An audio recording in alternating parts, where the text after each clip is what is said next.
नमस्कार दोस्तों, स्वागत है आप सभी का। लीग से हटकर में आज चौथे चरण में ही भाजपा को मिला स्पष्ट बहुमत।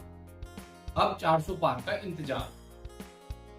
जोरदार उत्साह और जबरदस्त वोटिंग के साथ लोकसभा चुनाव का चौथा चरण आज पूरा हो गया।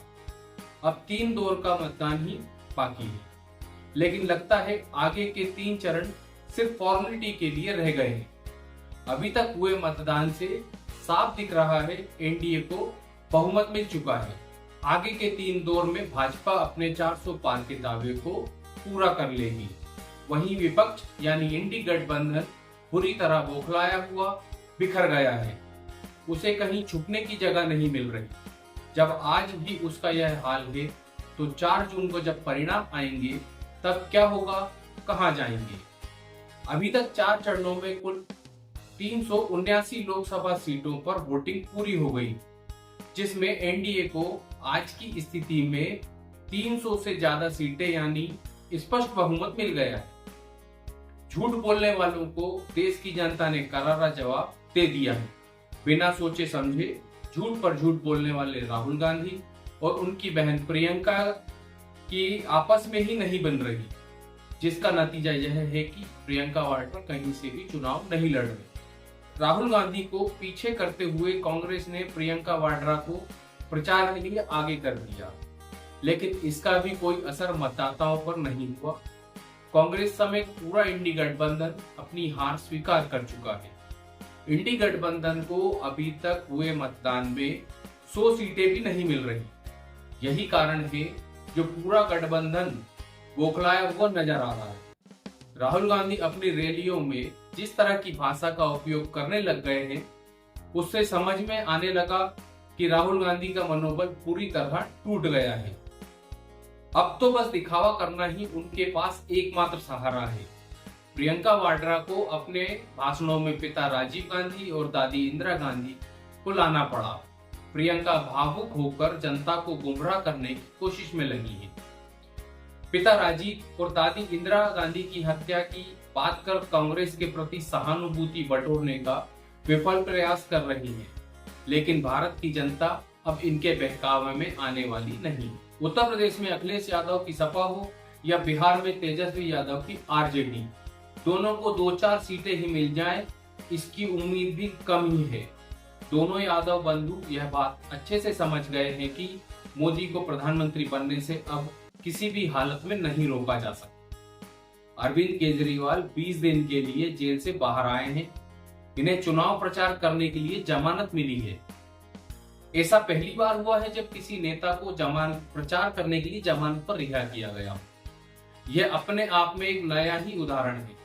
यह सुप्रीम कोर्ट का फैसला है, इस पर कोई सवाल नहीं उठा सकता। केजरीवाल दिल्ली और पंजाब में अपना प्रभाव खो चुके हैं। भ्रष्टाचार के मुद्दे पर सरकार में आने वाले केजरीवाल आज भ्रष्टाचार के आरोप से घिरे हुए हैं। जो अपने आप को आम आदमी कहता था, कट्टर ईमानदार बताता था, आज वह अंतरिम जमानत पर जेल से बाहर है। वहीं उसके 2 सहयोगी मनीष सिसोदिया और सत्येंद्र जैन आज भी जेल में हैं और एक जमानत पर बाहर है, संजय सिंह। अब इन नेताओं की बातों का क्या असर होगा?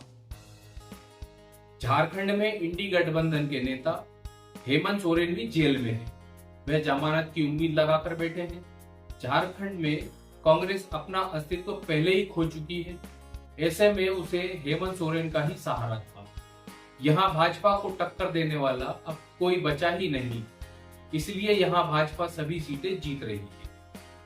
बात करें महाराष्ट्र की तो यहाँ का अघाड़ी गठबंधन चुनाव से पहले ही अपनी अपनी पार्टियों में हो चुकी टूट का शिकार होने के कारण बर्बाद हो गया है। उद्धव ठाकरे शिवसेना को नहीं बचा पाए और शरद पवार एनसीपी को बिखरता देख चुके हैं। ऐसे में इंडी गठबंधन महाराष्ट्र में वजूद हो बैठा है। यहाँ भी भाजपा अपने सहयोगी दलों के साथ सभी सीटें जीत रहा है। पश्चिम बंगाल में ममता बनर्जी ने इंडी गठबंधन को पहले ही घुसने नहीं दिया। यहाँ ये लोग आपस में ही लड़ाई करते दिखे। ऐसे में पीएम नरेंद्र मोदी को क्या चुनौती देंगे? बंगाल में भाजपा पहले ही 25 सीटें जीतने का दावा कर चुकी है, जो सच होता दिख रहा। तमिलनाडु तो पहले दौर में ही भाजपा के पक्ष में खड़ा हो गया था। आंध्र प्रदेश और तेलंगाना में भी एनडीए अपेक्षा से अधिक सीटें जीत रहा है। यहाँ प्रधानमंत्री मोदी ने जितनी भी रैलियां की, उसमें जो जन समर्थन मिला वह साफ संदेश दे रहा था कि अब की बार फिर मोदी सरकार। असम में भी भाजपा की जीत पक्की है। असम के मुख्यमंत्री हिमंत बिस्वा शर्मा और प्रधानमंत्री नरेंद्र मोदी के प्रभाव के आगे यहाँ कोई भी टक्कर देने की स्थिति में नहीं है। कई छोटे राज्य तो ऐसे हैं जहाँ इंडी गठबंधन अपना खाता भी नहीं खोल पाएगा। उत्तराखंड, हरियाणा, राजस्थान, गुजरात, मध्य प्रदेश और छत्तीसगढ़ ऐसे राज्य हैं जहां पिछली बार की तरह ही कांग्रेस जीरो यानी नील बटे सन्नाटा रहने वाली है। शायद गलती से कहीं एक या दो उम्मीदवार जीत जाएं, जिसकी संभावना नहीं के बराबर है। पीएम मोदी ने तो यह कहना भी शुरू कर दिया है कि इस बार विपक्ष की हैसियत बचेगी, ऐसा लगता नहीं। वैसे भी चुनाव शुरू होने से पहले इंडी गठबंधन में टूट हो गई थी। समय पर प्रत्याशी घोषित नहीं किए गए, प्रचार की रणनीति तैयार नहीं की। पूरे चुनाव में सहयोगी दल अलग अलग चलते दिखे। कुछ एक जगहों को छोड़ दिया जाए तो जनसभाओं, रैलियों में भीड़ भी नहीं दिखी, जबकि नरेंद्र मोदी, अमित शाह और तमाम एनडीए नेताओं की सभा में अपार जन समर्थन देखने को मिला। कांग्रेस के मैनिफेस्टो का भ्रम जैसे जैसे लोगों को समझ आया, उससे कांग्रेस को नुकसान पहुंचा। पूरे चुनाव में जो सबसे महत्वपूर्ण बात है वो ये कि नरेंद्र मोदी के 10 वर्षों के कामों की तुलना मनमोहन सिंह के 10 वर्षों से की गई, जिसमें कांग्रेस को भारी बेइज्जती उठानी पड़ी। पीएम मोदी तो अपने कार्यकाल के काम को जनता के बीच में रखते ही हैं, लेकिन कांग्रेस सिर्फ गलतियां निकालती दिखी। मनमोहन सिंह के समय क्या किया गया, इस बारे में कुछ भी नहीं बोल रहे। इन सभी बातों के आधार पर कहा जा सकता है कि अभी हुए 4 चरणों के मतदान में एनडीए को स्पष्ट बहुमत मिल चुका है। बस आगे के 3 चरणों में 400 पार का इंतजार बाकी है। आज के विषय में इतना ही। किसी अन्य विषय को फिर आपके सामने रखूंगा। मेरे साथ बने रहने के लिए धन्यवाद।